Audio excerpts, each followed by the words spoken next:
Buenas noches, amigos. Dices eh, ¿quién es mi prójimo? Who is my neighbor en español. Nosotros somos los que predicamos los sábados en Hayden Park, en West Belfort, West Park, en la Bel Air Home Depot, en la Woodridge en Home Depot. Y estamos dando estas clases, clases por online. Queremos animar a los que nos siguen escuchando. Tenemos ahorita unos eventos de Navidad. Ya empezamos en Hayden Park la semana pasada. Y esta semana que viene va a ser en la West Park, debajo del puente. Vamos a estar, si nos estás escuchando y estás en West Park, avisa a tus amigos. Vamos a repartir chaquetas y comida y ropa, y esperamos que pues todos sean bendecidos con lo que Dios provea esa mañana. Nosotros vamos a una iglesia que se llama la Iglesia Cristiana Evangélica de South Houston, que está en la calle la calle 8 en South Houston. También nos puedes visitar cuando estás cerca de South Houston, y pues ahí nos podemos ver y saludar y abrazar. Bueno, estamos estudiando las iglesias que están en Apocalipsis, que el Señor mismo les escribió una carta.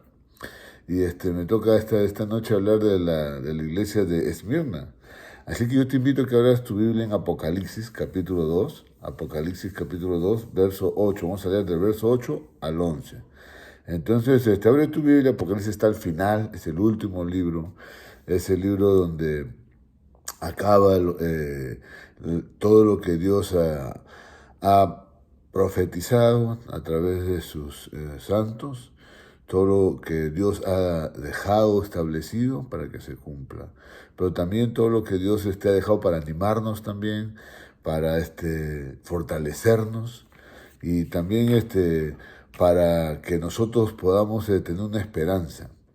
La palabra de Dios es no solo una espada de dos filos que traspasa hasta el tuétano y nos convence de pecado. La palabra de Dios no solo es la que nos corrige, pero también nos anima.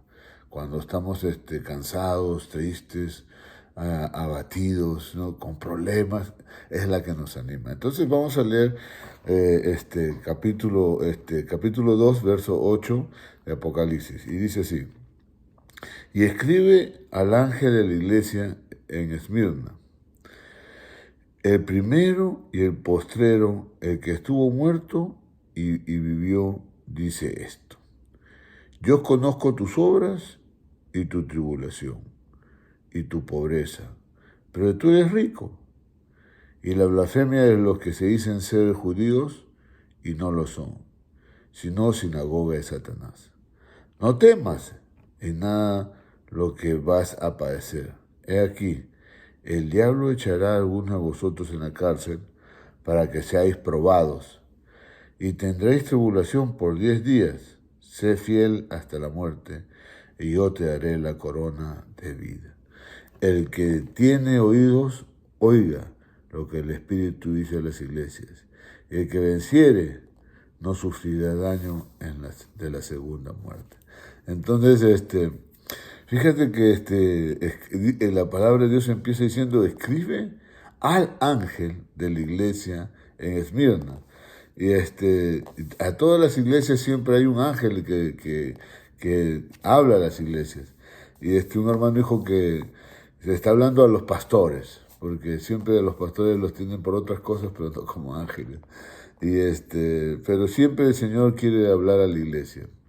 Y hay un representante siempre que es nuestro, que el Señor pone administradores de la iglesia, pero también nos está hablando a nosotros, sobre todo. Esa carta está escrita a nosotros.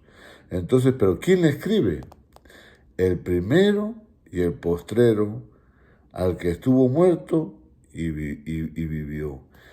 ¿Quién es el que escribe? El primero y el postrero, el que estuvo muerto y vivió. Es el Señor Jesucristo.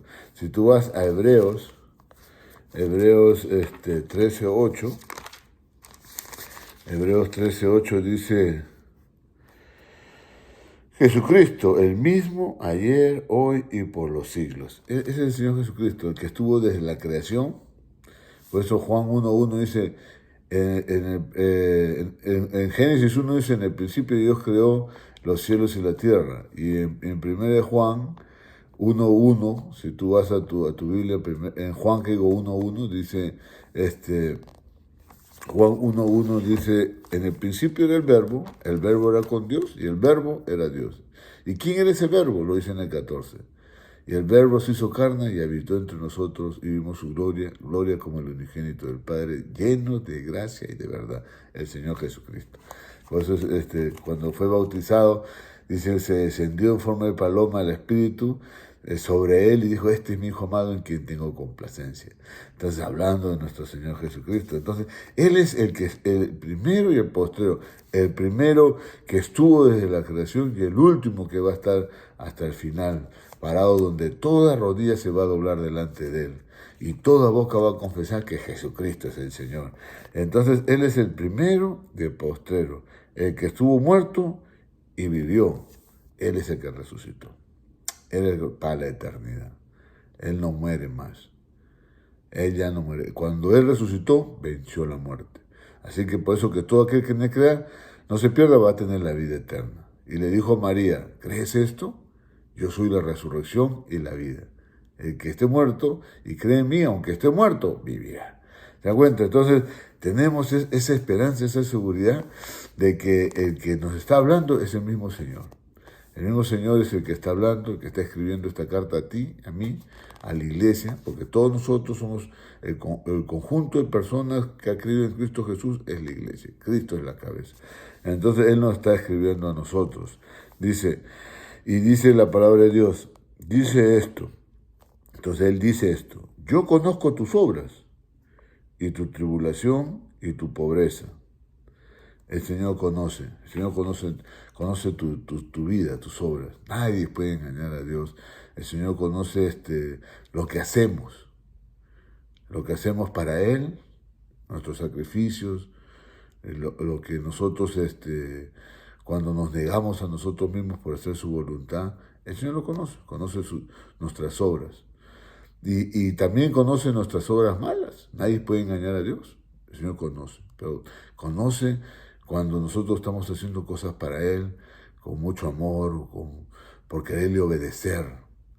Por eso que Cristo fue obediente hasta la muerte y muerte de cruz. Él siempre quiso hacer la voluntad del Padre.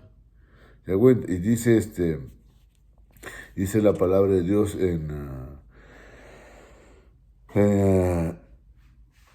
en Colosenses 1:4. Colosenses 1:24 dice, ahora me gozo en lo que padezco por vosotros y cumplo en mi carne lo que falta de las aflicciones de Cristo, por su cuerpo que es la iglesia, de la cual fui hecho ministro según la administración de Dios que me fue dada para con vosotros, para que anuncie cumplidamente la palabra de Dios. Y entonces Pablo acá está diciendo, ahora me gozo en lo que padezco por vosotros y cumplo en mi carne lo que falta de las aflicciones de Cristo en su cuerpo, que es la iglesia, de la cual fui hecho ministro. Entonces, él también, siendo Pablo el apóstol, él también tuvo que padecer alguna aflicción, pero que él sabía que era necesario pasar por el nombre del Señor Jesucristo. Y va a haber aflicciones que vas a pasar. Aflicciones, rechazos en el trabajo, rechazos con tu misma familia, con tus amigos, porque has dicho que eres de Cristo. Entonces ya hay una cosa diferente, porque has decidido seguir a Cristo. Entonces va a haber un rechazo, te van a ver diferente en el trabajo, van a buscar tus errores, tus palabras, tu forma de hablar, y te van a juzgar. Y ahí es donde cuando uno calla la boca y deja las cosas en las manos de Dios, que Dios haga y que Dios cumpla su voluntad, que nosotros podamos ser luz dando testimonio para Él. Dice la palabra de Dios que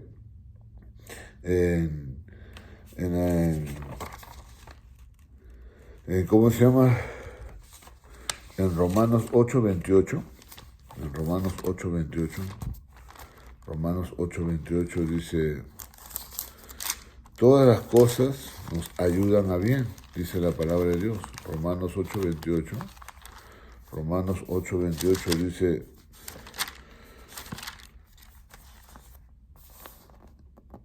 y sabemos que a los que aman a Dios, todas las cosas les ayudan a bien. Esto es, a los que conforme a su propósito son llamados. Entonces, todo ese sufrimiento, todas esas cosas que estás pasando, te va a ayudar a bien. En tu carácter, te va a ayudar en tu fe, y también después te va a dar un gozo. Cuando pases esa situación, te va a dar un gozo. Te va a ayudar. El Señor conoce tus obras. El Señor nos conoce. Y sabe que es necesario que pasemos eso. Porque tenemos que conocer las aflicciones de nuestro Señor. Entonces, es necesario que nosotros aprendamos eso. Por eso también Pablo dijo, es necesario que Él predique y que conozca lo que es sufrir por Cristo, lo que es vivir por Cristo. Cristo vivió rechazado, lo que dieron a apedrear, lo crucificaron, lo escupieron, lo maltrataron, pero Él no abrió su boca. Ahora nosotros, va a haber situaciones en que va a pasar. Pero el Señor dice en su palabra, ¿qué dice el Señor? Yo conozco tus obras, tu tribulación, tu pobreza. ¿Se da cuenta? El Señor conoce nuestras debilidades. Es lo que dice en 1 Corintios 1:25. 1 Corintios 1:25. 1 Corintios, busca tu Biblia, 1 Corintios 1:25 dice: porque lo insensato de Dios es más sabio que los hombres, y lo débil de Dios es más fuerte que los hombres.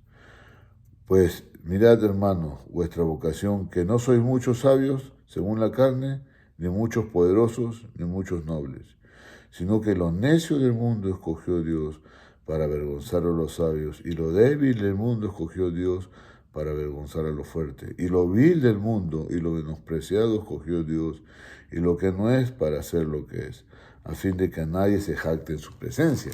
O sea, nadie puede decir que por su conocimiento, por su sabiduría, por sus estudios, va a ir, que está delante de Dios o es agradable delante de Dios, no.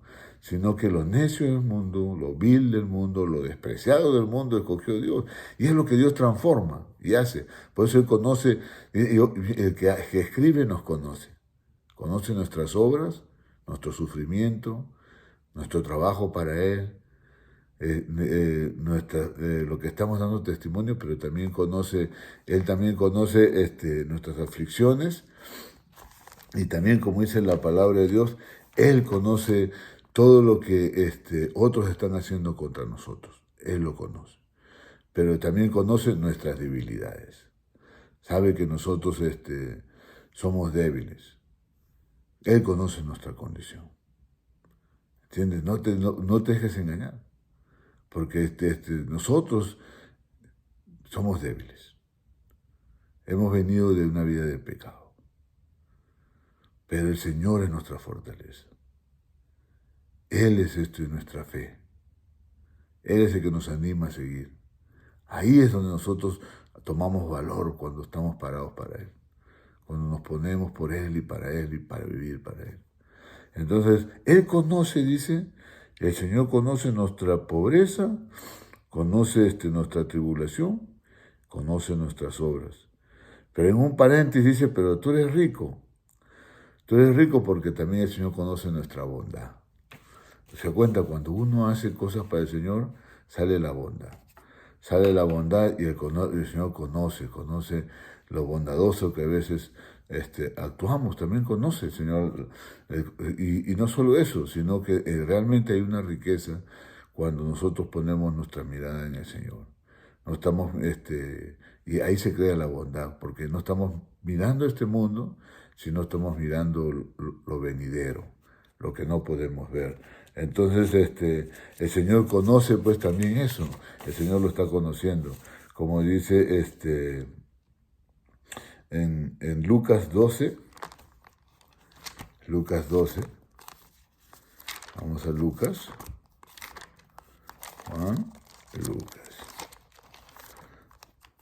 Lucas 12, 19. Lucas 12. Lucas 12, 19 al 21. Vamos a leer Lucas 12, 19 al 21. Y diré a mi alma, alma, muchos bienes tienes guardados para muchos años. Repósate, come, bebe, regocíjate. Pero Dios le dijo, necio, esta noche vienen a pedir tu alma. ¿Y lo que has provisto, de quién será? Así el que hace para sí tesoros y no es rico para con Dios. Y no es rico para con Dios.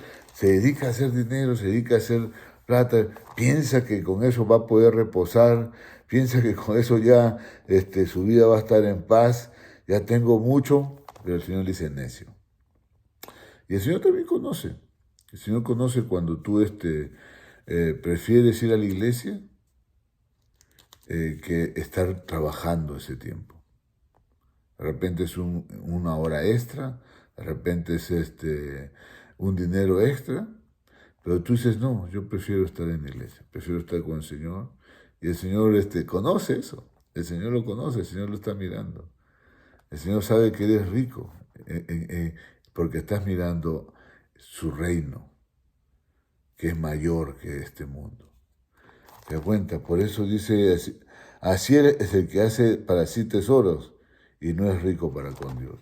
Así es, el que no es rico para con Dios es necio. Es lo que dice, lo que está diciendo la palabra de Dios. No es rico para con Dios, pero ¿me entiendes? Donde está tu corazón, ahí está tu tesoro. Entonces por eso uno está viviendo por lo que no se ve. Uno está buscando las cosas que no se ven, que son eternas.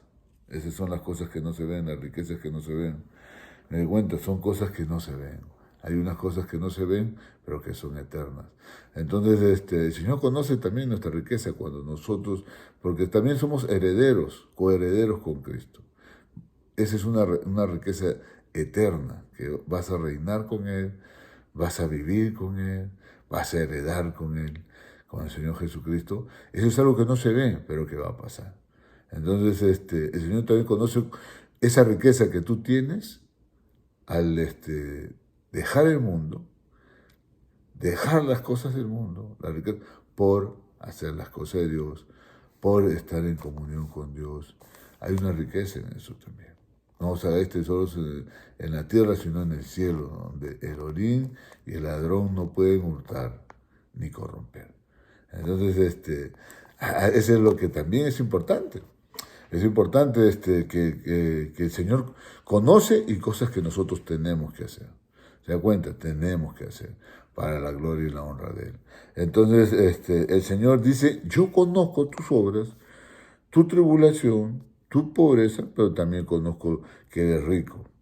Y también dice que conoce la blasfemia de los que dicen son judíos y no lo son, sino sinagoga de Satanás. Y te vas a encontrar con gente que dicen que son cristianos, pero no son. Hay gente que realmente no son, que van a ir a la iglesia capaz, pero no son hijos de Dios. El Señor los conoce, el Señor sabe quiénes son, y le va a decir por eso en Juan 8, miren lo que va a decir, en Juan 8.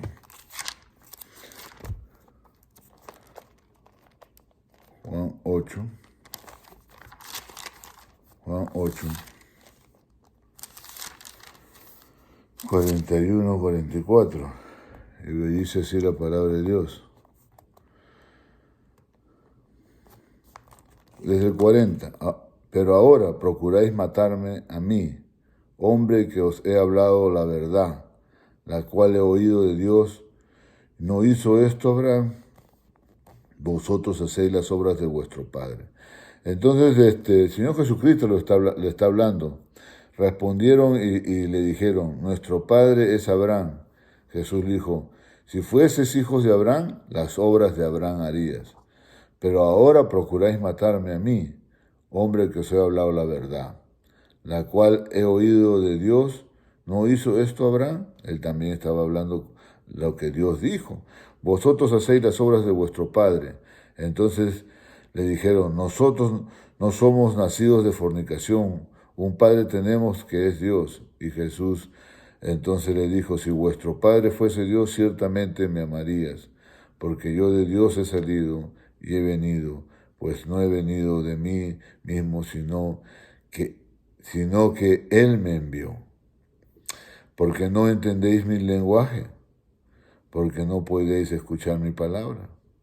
Vosotros sois de vuestro padre el diablo, y los deseos de vuestro padre queréis hacer. Se da cuenta que Él es homicida desde el principio. Entonces el Señor Jesucristo los confronta con ellos eran el pueblo de Dios, el pueblo escogido de Dios, pero no podían entender la palabra del Señor Jesucristo, ni podían reconocer al Señor Jesucristo. ¿Se da cuenta? Y lo querían matar, porque estaba hablando la verdad. Y entonces ellos no eran hijos de Dios, eran hijos del diablo. Y el Señor Jesucristo les dice sí. Y hay muchos que son hijos, no son hijos de Dios, son hijos del diablo. Porque un hijo de Dios no puede haber tanto odio, ni envidia, tú no puedes odiar tanto a un hermano. No puedes. Si algo ha hecho, le tienes que perdonar. Le tienes que perdonar, tener misericordia y dejar las cosas en la mano de Dios. No puedes vivir así, ¿me entiendes? Porque por eso Dios te ha llamado a vivir en paz. Entonces hay algunos que no viven así y no tienen a Dios y son religiosos, como los fariseos eran religiosos. Entonces vas a tener que tener cuidado porque el Señor está escribiendo y diciendo exactamente eso. Exactamente eso el Señor está diciendo. No temas en nada de lo que vais a padecer. He aquí que el diablo echará a algunos de vosotros en la cárcel para que seáis probados y tendréis tribulación. Entonces dice, la blasfemia es lo que dicen ser judíos y no lo son, sino sinagoga de Satanás. Entonces el Señor conoce también, te está escribiendo, porque mire, tú estás en una iglesia y no todos van a ser perfectos en la iglesia. Tienes que tener cuidado. Por eso muchos se desaniman y ya no quieren ir y seguir en las iglesias, porque encuentran encuentran cosas en la iglesia y encuentran otros hermanos en otros lados también, que se llaman hermanos pero que no son hermanos. Entonces tienes que tener cuidado de eso también, de lo que vas a encontrar. Así que el Señor conoce todas esas cosas. Nadie puede engañar al Señor. El Señor lo sabe. Entonces, Él mismo lo pasó porque Él vino a su pueblo y su pueblo lo rechazó. Entonces, pero dice, no temas, porque eso va a ser, tendréis tribulación por 10 días, o sea, va a ser por un tiempo corto. No va a ser por mucho tiempo, va a ser por un tiempo corto, un tiempo breve. El Señor dijo, yo vengo en breve. Él ya viene, ya. Él viene en breve, así que cualquier tribulación, cualquier situación difícil que puedas encontrar, va a ser por tiempo corto, va a ser breve, no va a ser por mucho. Eso es algo que tú tienes que tener en cuenta. Ahora, nosotros tratamos de explicar la palabra de Dios de una forma práctica, porque son cosas que pasan, que nosotros vemos, que a nosotros mismos nos ha desanimado, que nosotros mismos hemos confrontado, y que al leer la palabra de Dios nos ha animado. Nos ha animado cuando hemos padecido, cuando hemos sentido rechazo, cuando nos hemos sentido ofendidos. Sabemos y el Señor conoce nuestras obras cuando hemos salido a hacer cosas para Él, no para nuestro orgullo, sino para Él. Entonces, sabemos que lo que el Señor está escribiendo, pero el Señor dice, yo conozco tu pobreza, y yo conozco tus sufrimientos, yo conozco también tu riqueza, lo que tú estás haciendo para mí, lo que estás haciendo para mí, porque los tesoros más grandes son los que tú haces para Él. Pero el Señor también dice, te vas a encontrar con esos que dicen que son, pero no son, que dicen que son judíos, pero no son. Son sinagogas del diablo. ¿Se da cuenta? Y así es, el diablo es el acusador. El que quiere destruir siempre la obra de Dios. Te vas a enfrentar con gente así, que quiere destruir lo que Dios ha hecho en tu vida. Entonces el Señor dice que tengas cuidado de eso. Pero no va a ser por mucho, va a ser por breve tiempo, porque el Señor está a las puertas, está cerca, Él ya viene, somos coherederos con Cristo, es algo hermoso que va a pasar para estar con Él. Y hay una advertencia, dice, y el que tiene oídos, oiga lo que el Espíritu dice a las iglesias. ¿Se das cuenta? Hay una advertencia ahí. hay que oír. Porque la fe viene por el oír y oír la palabra de Dios. Hay que estar atento a lo que Dios está diciendo. O sea, esta noche espero que Dios te haya hablado, te haya animado, que tú te puedas fortalecer con su palabra, que te pueda animar y que todas las cosas que te estás pasando te ayudan a bien. En tu carácter, en tu vida, en tu fe, ayudan a bien a los que han sido llamados conforme a su propósito. Porque Dios tiene un propósito en tu vida. Él tiene un propósito en tu vida. Quiere que tú seas luz. Quiere que tú muestres a Cristo en tu vida. Para eso el Señor te ha llamado. Y también porque vas a tener una aflicción como Cristo. ¿Te das cuenta? Nadie es mayor que su Señor. Dios te bendiga. Gracias por haber escuchado. Te esperamos el próximo martes a las 8. Vamos a terminar orando. Señor nuestro Dios, Padre Santo, gracias damos, Señor, por tu palabra. Que tú la bendigas, Señor, conforme a tu voluntad. Gracias por permitirme explicarla. Tú animes, Señor, a los que están escuchando. Yo te lo pido en el nombre de Cristo Jesús. Amén. Gracias.